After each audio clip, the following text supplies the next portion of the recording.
I'm Dan DiNicola. Once upon a time, our parents and grandparents took trips through winding back roads. There, they discovered unique places and met some real characters. Then along came the superhighways, which blinded us to the treasures in our own backyard. So tonight, join us as we journey through that backyard to discover and rediscover what makes the area you live in one of the richest in America.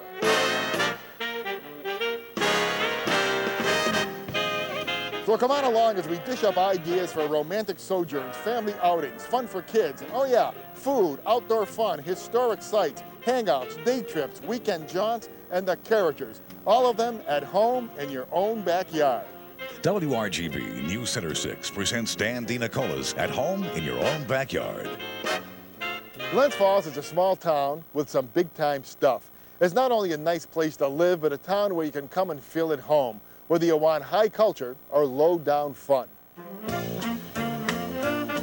In 1944, Look magazine named Glens Falls, New York, Hometown America. The inspiration and rationale? In the midst of World War II, Glens Falls reminded Americans what they were fighting for. A few months ago, Reader's Digest ranked Glens Falls 16th in America as the best place to raise a family. The cultural pearl is a hidden treasure people visit from around the world, the Hyde Museum. Now, we're a little bit of a secret. It is kind of a gem that's sort of still unknown. With Rembrandt, Rubens, Raphael, Renoir, Picasso, El Greco, the Hyde is the legacy left and collected by Glens Falls benefactress Charlotte Prine Hyde and her husband Louis. They were hip. Oh yeah, especially for their time. We have over a dozen works that are very important in the history of Western art. As well as other paintings and priceless objects, American and foreign, and always new exhibitions. The Hyde is a source of pride for all of us. Now, most libraries are, well, they're libraries. Crandall Library is often hailed as one of the most innovative in America. From a first-rate film program, national seminars like the Chautauqua Gathering, and a fine genealogical section with someone to help you find your roots. A few steps away, the most unique children's museum between Montreal and New York. Our museum is very different from most other children's museums. I like it because it's got a lot of hands-on stuff. A hands-on interactive museum dedicated to global awareness. Today, it's Mexico. And it has, by the way, the largest collection in America of children's art from around. This European stork is part of the current exhibition at the Children's Museum, one centered about the Netherlands and Germany. If your child's 3 or above, let them learn and have fun too. A local hangout, the Queensberry Hotel, built by the same people who erected New York's Waldorf Astoria. And by the way, a lot of people stay here during racing season. There's Crandall Park, nature walks, hikes in the winter, cross-country skiing. Mussel and spinach. I dropped in to see Mino, who runs a fine Japanese restaurant called the Mikado. And why Glens Falls? Well, because I live here. Shy gourmets order the California roll. But after a cup of sake... This is unagi, eel, and it's cooked. Don't worry, Mom. I ran into Donald Erkel, a heavy equipment operator. I bet you never thought when you were 10 years ago you'd be doing Japanese food. No, I didn't think it ever happened, no. He was here with his wife. You're eating the real stuff. Yeah. What are you eating? Each time we come out, we try and do it a little different. Antique shops here, and the most prominent is on the outskirts. It's called Glenwood Manor. 40 rooms here at the Glenwood Manor, each with a specific thematic motif. Want to decorate your camp? This is called the Adirondack room. Our price range is from 50 cents up to thousands of dollars. There are 3 different dealers on every day, and we try to be informative. Room after room after room, and guys not into antiques who come in with their wives end up in this room, filled with old outdoor stuff. This is our room where we have fishing lures, fishing tackle, tools, and books on fishing. A few minutes away across the Hudson, South Glens Falls, and 3 funky joints I think you're going to like. It gets a little wild sometimes. We're here at Pat Russo's dugout. We opened up in October of '68. That's Pat and his daughter Diane. It started out with pizzas and sandwiches, and just kept growing and growing. Coming from out of town, want to stop in? Not to worry. No, sit down, have a beer. So it's not the kind of place like a local place where, like, if a stranger walks in, you kind of look at him and give him the eye and say, "What are you doing here?" No. We love them all. We make them feel at home. We've adopted a lot of people over the years. You're talking 13, 14 TVs, a restaurant in back, big servings, a place to meet new friends. A few doors south, Massey's, run by Pat's brother, Ralph. So how long has this place been here? 1929. In 1933, my father had the first beer license in South Glens Falls. You don't serve small portions here and survive. Jake, come here. I need help. That's Jake. Yes, that's me. You're from, like, Mexico or? Yes, west of here, Illinois. The place, a Tex-Mex joint called Jake's Roundup. Singles, couples, even families. We come here every Friday night. It's a great time. Jake and Elliot would welcome anybody, whether it's somebody we know or somebody we don't know. This is no lie. I mean, a great place to hang. Characters, all kinds, great margaritas. And there's Jake, who mounted a ladder to paint this sketch. And Elliot, let me tell you, if someone blindfolded you and didn't tell you where you were, you'd think you were in a joint on Manhattan's Upper East Side.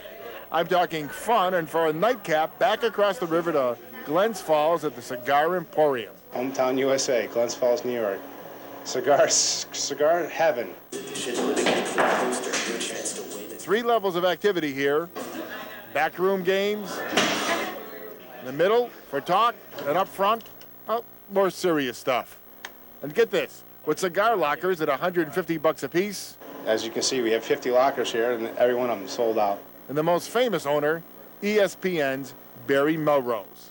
Glens Falls, a lot of bigger cities around the country would be green with envy. Travel to Bolton Landing, and I'd like you to drop into Myron Brown's coffee house and meet Eddie Frank. Myron was Eddie's great uncle. I call him the father of Bolton Landing because he named the town Bolton Landing. He built the first Sagamore Hotel, and he did. Eddie's a character with passion, a guy nurturing a love affair with his lake, Lake George. And away from the T-shirts and the arcades, Bolton Landing, he says, is a place from which to embark. What we're about to see from hence on is the way it looked 200 years ago. Clean and pristine, this is Eddie's lake. He knows all 32 miles and all the secret treasures. I came out here when I was I remember 5, 6 years old, and it just doesn't look, nothing has changed. Mountain ranges underneath. You're going to see peaks. It's one of the most fascinating lakes under the water as well as above. There's Dome Island, where no man dares step. And the Narrows. If it wasn't for the boat in front of us and the buoys in the lake, it looks like we were the first discoverers. Store right there. Right there, yep. And Glen Island. This is the only island on the lake that has a store. That island right there is called Big Burnt Island. My grandmother and grandfather spent their honeymoon. That's where they went for their honeymoon. Now, right where all these trees are here, used to be a grand hotel, just like the Sagamore. It was called the Huracan Pavilion back in the 1850s. People would take the train from New York to Albany to Glens Falls, and then? From Glens Falls, they would take a stagecoach to Shelving Rock Point and then take the carriage trail all the way to this hotel. At the bottom of the lake, Eddie shows us the skeleton of the original Minnehaha, and he tells of the dangers. That mountain to this day is dripping with rattlesnakes. And the wars. 2 great wars were fought in this lake, the French and Indian War and the American Revolution. I have found underwater, diving, cannonballs, arrowheads. And the secret romantic coves like Paradise Bay. Up anchor here after dark, cooler full of beer, put a tape in. It doesn't get any better. When 80% of the experience is just being on the lake, Eddie can't understand why so many visitors just don't come out to the Bolton Marina, rent a boat, and feel the splendor. People, I meet them every day. Are you up here for vacation? Yeah, we got 2 weeks. Have you been out on the lake? Nah, we're just up in town. I think you'll agree that Eddie's a sentimental guy. If somebody offered me a job at $2 million a year in Kansas, I'd stay right here. By the way, if you want to rent a boat from the same Bolton Landing Marina Eddie and I took off from, see Buzz Lamb at Norwalk Marina. His men will spend a half hour or so giving you a lesson, and off you go. About $200 a day for a 6-passenger boat. And Buzz will be happy to show you his collection of outboard engines, which go back to 1919. Still in the Adirondacks, I asked around about a good place to learn how to ride a horse. And the name Joe Belly and Lake Luzerne kept coming up. Would you call me a dude? I guess so. I mean, what's a dude? A dude is somebody. A dude is somebody who hasn't done it.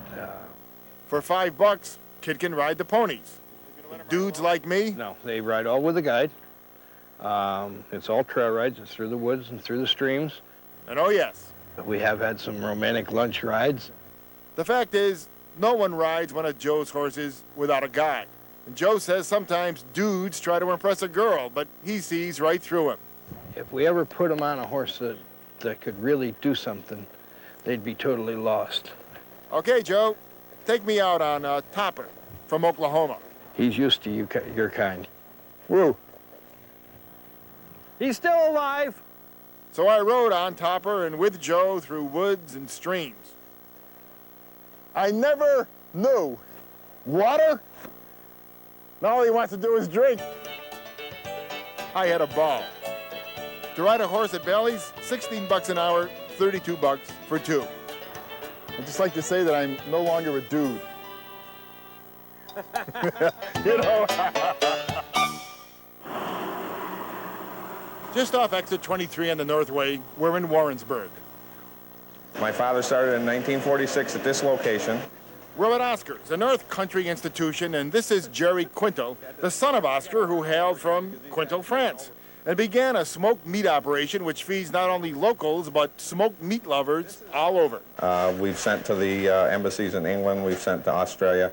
A dad's dream continued by the son, and now at 51, Jerry's about to turn his business over to his sons.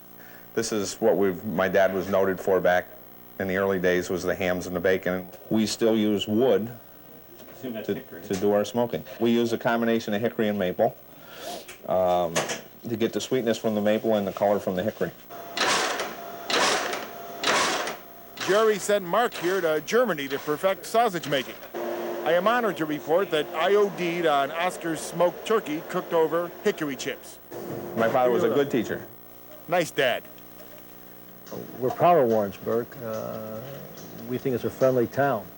There's hardly anyone in Warrensburg that Jake Tony doesn't know. Oh, no, we welcome all the tourists.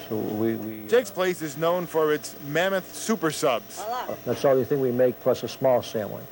Lots of celebrities pass through town. Just the other day, Jack hosted Robert De Niro and Joe Pesci. Nestled in the Adirondack Mountains, a short jaunt from Lake George, Warrensburg is just enough off the beaten path to retain its quaintness. The town's lovely, very safe, you know, nice quiet place to be. Folks come and they get to go out and walk at night, and also a lot of nice old stately homes. James Carrington is the youngest son.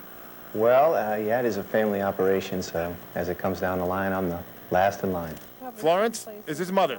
Together they run the Merrill McGee House. Grace Merrill McGee was her home. A B&B, a restaurant with fine dining, and summer garden weddings are their specialty. We're in one room of the suite above the restaurant. Yes, you could, sometimes two couples take it. Right. But generally it's a family that takes it. 2-bedroom, a bathroom, $185 a night, plus breakfast. North Country breakfast. You know, sausage from Oscar's. There are a lot of quaint and interesting things about staying here. This wallpaper, the original, over 160 years old.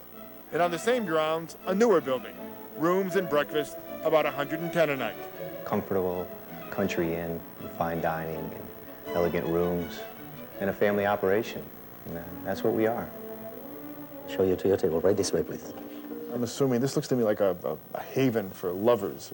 Well, we certainly hope so. We like having couples that want to get away for the weekend and enjoy themselves for a night by themselves. We're in Chestertown, where Friends Lake Inn hosts people year-round.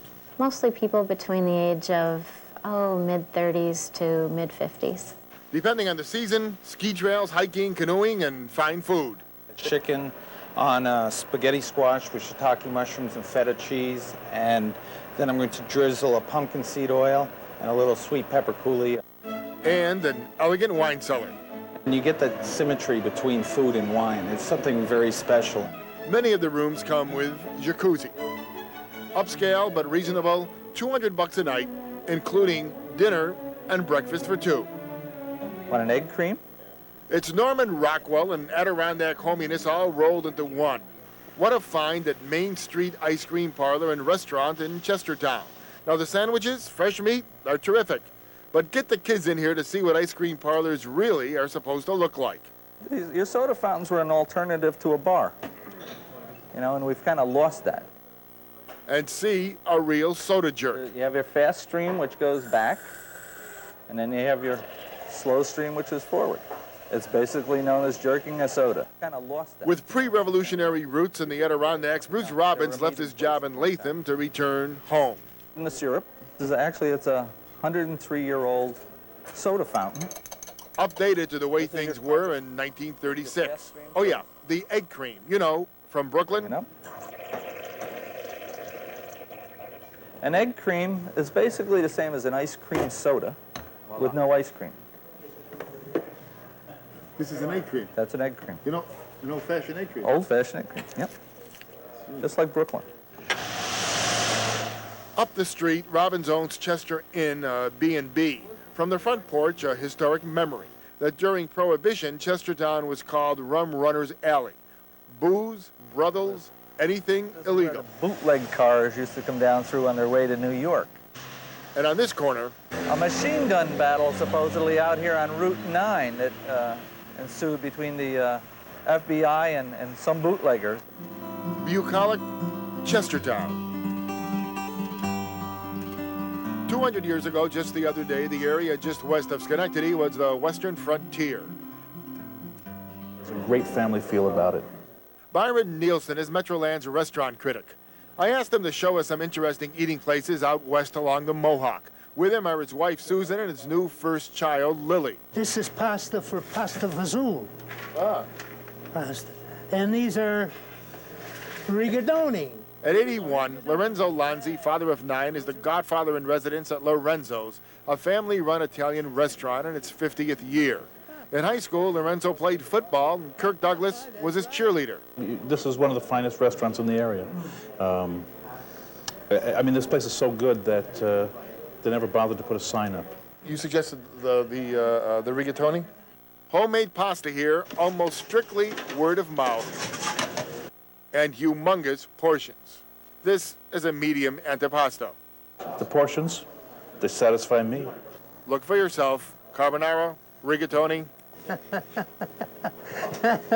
Happy Lorenzo. After Lorenzo's, Byron takes us to another Amsterdam institution. And they came here on their first date and they're 80 years old, you know, or whatever. This place has been here since 1925. Dessert at Ferriello's, now owned by Sally and Richard Barbato. Another trip back into the past, real Americana. And for kids, a museum you can gorge in. Look, the mayor's here. He grew up across the street. This was a great hangout for kids in high school and even through college in the summer.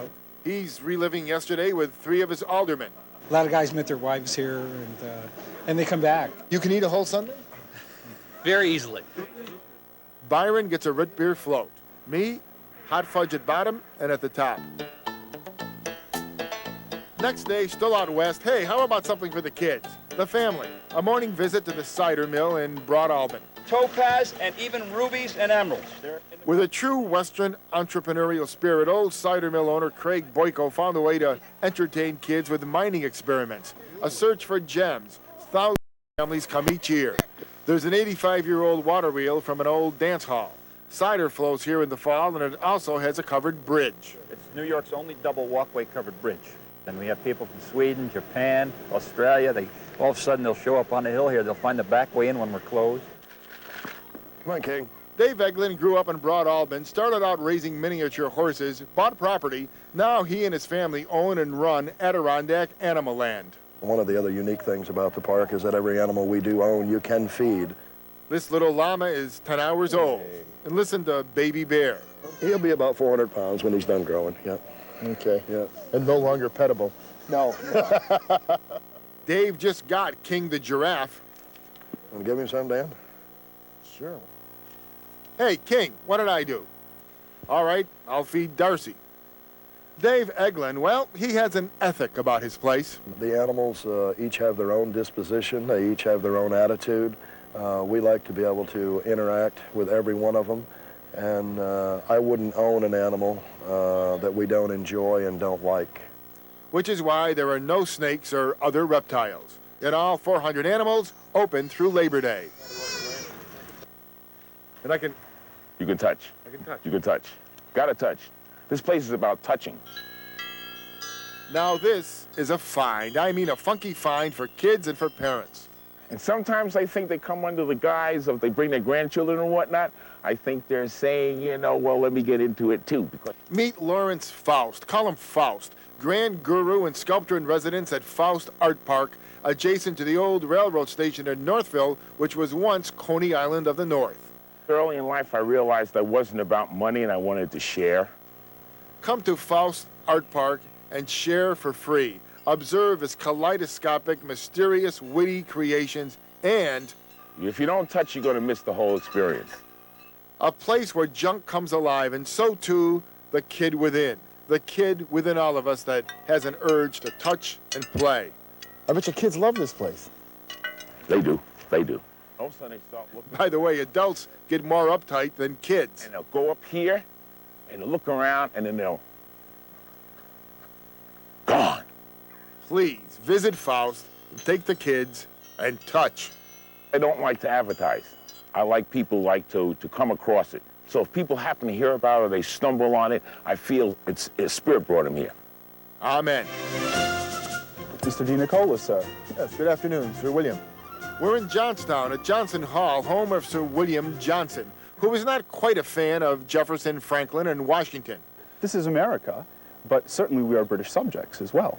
Johnson, the superintendent of Indian Affairs, was a loyalist, and after the war broke out, this house was seized from him in 1776 and was held until the end of the war and was auctioned in 1784 to cover the Americans' war debt. The point is, this is the house as it was. And remember, not every colonist felt fighting the British was the right and moral thing to do. Thank you, by the way, to Wade Wells, the guy with the period getup. I noticed you did not shake my hand. Is that because I'm an American? No, the common way of addressing a gentleman when he approached was to put your weight on your right leg, making a leg with your left, raising your hand to your hat, removing your hat. Good afternoon, sir. It's mid-afternoon. Come with or without the kids to Wemple and Edicts in nearby Sampsonville for a great homemade ice cream. It opened in 1897 just after Ephraim Wemple married George Edict's daughter. I kind of think of it as almost a museum, you know, for the kids to come and see. And Vicky and Kevin Doyle run this bona fide as opposed to pseudo-yuppie country store. That's Little Ellie. yes, they sign from all over the world, actually. On weekend afternoons, lines out the door. Honest, this is the best lemon ice cream I've ever tasted. Before dinner, plenty of time to head back to Amsterdam to visit an old school, which is now the Walter Elwood Museum even natives don't know about. And they said they lived here all their lives and they've never been in the Walter Elwood Museum before. An eclectic array of rooms, mastodon imprints, a Victorian section, and upstairs a room with the world's first TV sets developed in Schenectady. It's called the Edison Room. This is the original Edison cylinder phonograph. Let's see if it still works.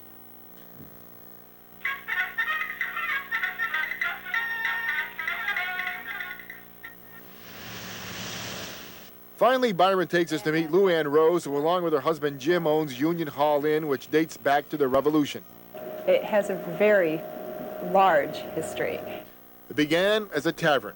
Tap room used to be downstairs in the cellar. The ladies would sit upstairs and the men would go downstairs to drink.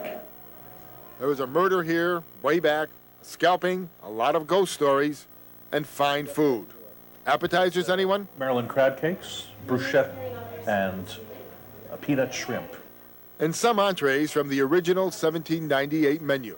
We still have chicken Bonaparte, which is our most popular dish.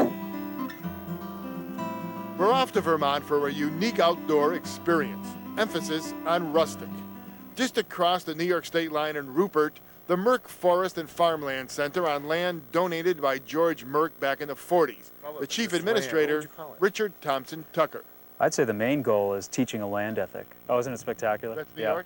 That looks out into New York. A 2,800-acre forest with a 60-acre demonstration farm. And since most of us come from an agricultural background, it's a way to reconnect back to our roots. In the wintertime, to cross-country ski, to snowshoe, we have 28 miles of trails that run. Or just up the road from the main cabin. People in wheelchairs, people with families with strollers, with little kids, infants, can take a walk up there and see a spectacular farm. See, this is Rambo. You can take the kids in here to see him, or a newborn lamb, or some of the new piglets over here, and yes, and even the chickens. Watch Mom chase away one of the 4 little pigs.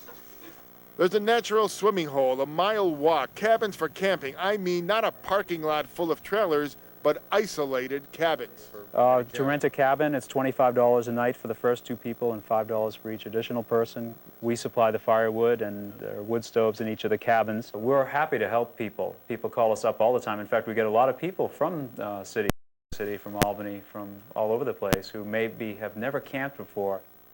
We had a wonderful, peaceful, healing night. Thank you for this cabin. Julia from Spotters, New Hampshire. And oh yeah, you'll not only see, but hear creatures of the forest. A barred owl makes a call that says, "Who cooks for you?" It's a Yes, sir. Yes, ma'am. It is a hidden treasure. 30 miles south of Albany, we're in Chatham, Columbia County. Everybody hangs out here. Everybody's comfortable here. Dennis Drowan is taking his mom and sister to lunch at Filbert and Beans. That was your burrito. That's Nancy. As a kid, Dad called her Filbert. He called her sister Jean Bean. At Filbert and Beans, you'll meet everyone here from locals to celebrities. Enjoy a mushroom polenta burger or a hummus grilled veggie burrito. Artist Jeff Snyder moved up here from New York. And for him, Chatham ambiance is friendly, warm, casual, eclectic. It's not fancy, it's not slick. I think a lot of people from New York do end up living here full time, but it's they're not phonies, and they're very genuine, nice people. It's fun to go shopping. There's a great bookstore down the street. There's an art store. There's music stores. And the people are friendly, and you can park your car, leave it unlocked. Even a first-run movie theater with cut-rate prices. Dropped in on Joe Curcio. Been in the same spot for 50 years. Charges $6 for short hair and $7.50 if it's long. Do I have a regular cut, or do I have a long Yours? style? Yeah. Yours about regular, I would say. I'm regular? You're about in between, yeah. Joe's old barber chair bespeaks Chatham tradition. How's this place changed? How's Chatham changed? Chatham? I don't know. For 50 years, not much, I guess. You know, we're kind of boxed in with a railroad and a stream, and we got a mountain on the other side. Even a cop on the corner. Oh, by the way, Filbert and Bean has been doing so well, they're moving to a new place down the street. Yeah, I got to make a sandwich. Okay, good. Bye. A bit down the country road, I stopped for a visit. You can get lost here on a Bluebird Chickadee Sonata, acres of a bucolic retreat at the Ellen DeVoe Wildlife Sanctuary. And smack in the middle of the countryside, 2 gems. They ate strawberry shortcake for breakfast. The Shaker Museum and Library, a treasure trove of objects made by Shakers from all over. And they come from communities from Maine to Kentucky.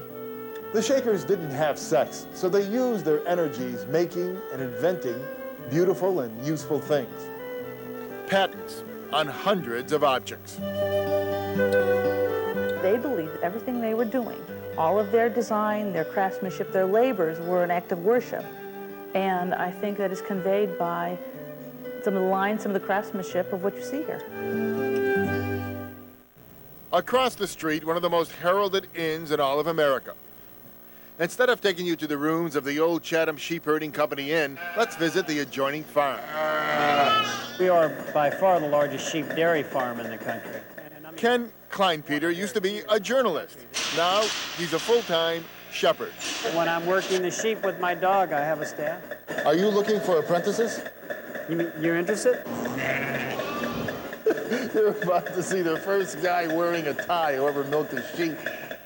Take the teat and kind of block it off from the rest of the udder.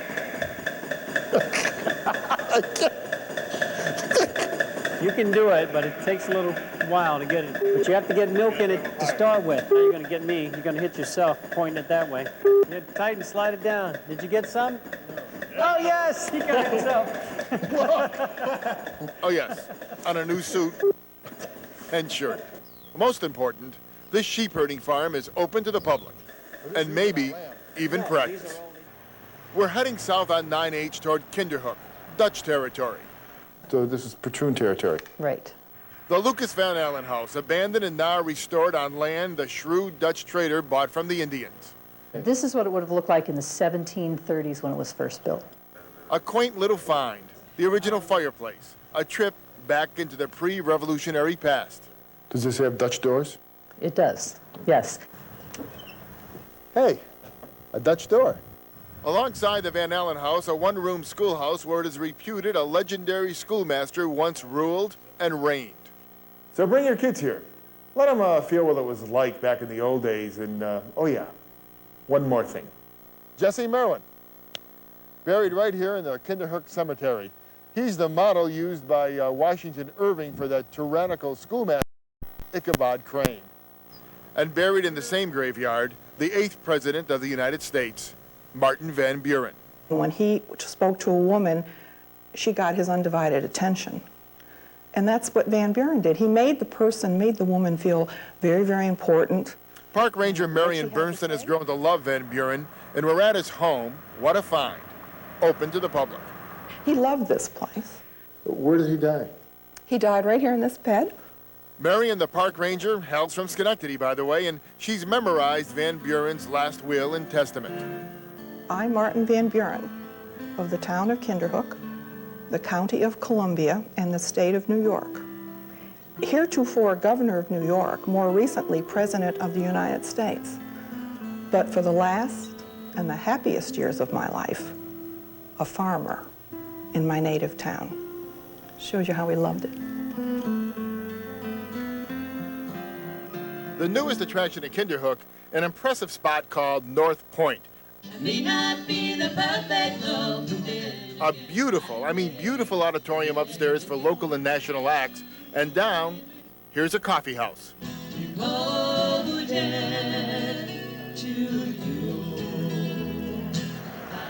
20 minutes, we're in Hudson. Late lunch at the Charleston, favorite restaurant of Dick Robbins.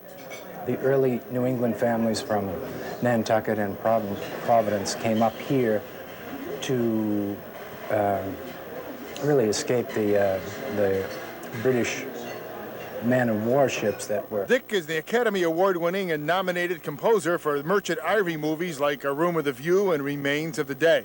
He's grown to love the Hudson Valley. There are lots of writers, lots of filmmakers, painters.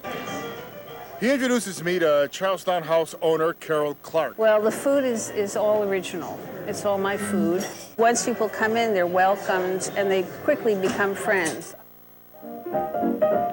They have a new expression. Once upon a time, Hudson was the brothel center of the Northeast. Madams and prostitutes brought in business that made a lot of merchants and lawmen very content. Then came the raid, an economic downslide, and then gentrification. Hudson is now a mecca for antiques. There is a lot of competition. Healthy competition, though. I think it keeps people on their toes. Ben Wilson owns a store specializing in antiques from the Federalist period. And the prices that are listed on the piece are generally not what I sell it for, and I'm very anxious to negotiate. From an Albany family, David Kermani has set up a rug emporium, some dating from the early 19th century. We get people from all over. European collectors come through here. We draw the Connecticut crowd, certainly the metropolitan New York crowd, as well as the Capital District. Outside of Montreal, it's unlikely you'll find more stores jammed together like this. 50 antique places and more are coming. It's a good place for a bargain. Anyone for Art Deco?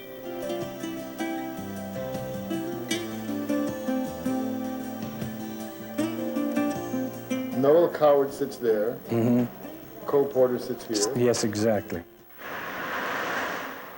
Every community benefits from having the likes of Linda Mussman and Claudia Bruce. It's our community center.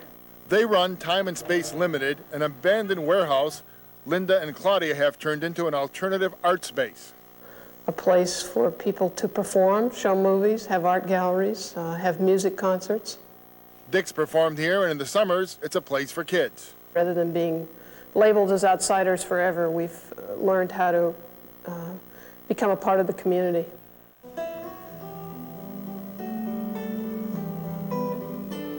Now, 10 minutes away, a breathtaking experience.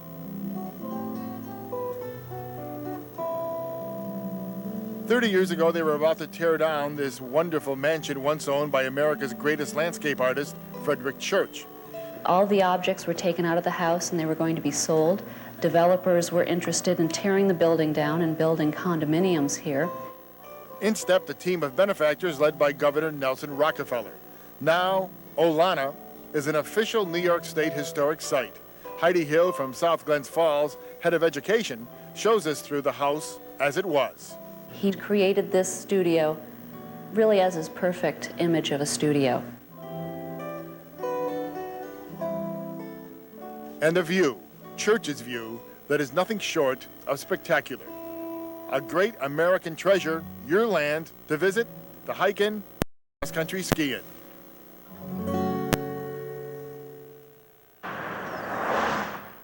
We're in Claverack, and Dick takes us to a place close to his heart, the Red Mills Gallery on the estate of his friends, filmmakers Merchant and Ivory, site of art shows all summer and fall. It's dusk, time to cross the Hudson into Athens, Greene County, and visit a place you're going to like. That's the Hudson out there. That's definitely the Hudson. There's the ferry slip. Back in the 80s, Ura Adams and her husband opened a restaurant, a bistro, and a B&B. We were young and foolish, and we didn't listen to anyone. Last time we stood in front of a bed, it was the one that Martin Van Buren died in, so. Oh, well, at the foot of the bed is where Meryl Streep died, so I guess you're in the same vein today. In the movie Ironweed, that is. In this room, by the way, which will cost you $85 a night, including breakfast. It's an eclectic atmosphere where you can regularly see a New York psychiatrist talking to a townie. We're looking for a house up here, and we turned the corner at the top of the road, and we saw the river, and we said, hey, this is it. We came to the Stewart House, and we walked in the door, and we said, this is even more it. Fine food, terrific down-home ambiance in a place which was once built to service the river traffic of the 19th century. There's nothing to do around here? What do you say now? I know, some of you are yelling, hey, what about this place? You forgot that place. No, we didn't. Next time. I'm Dan DiNicola.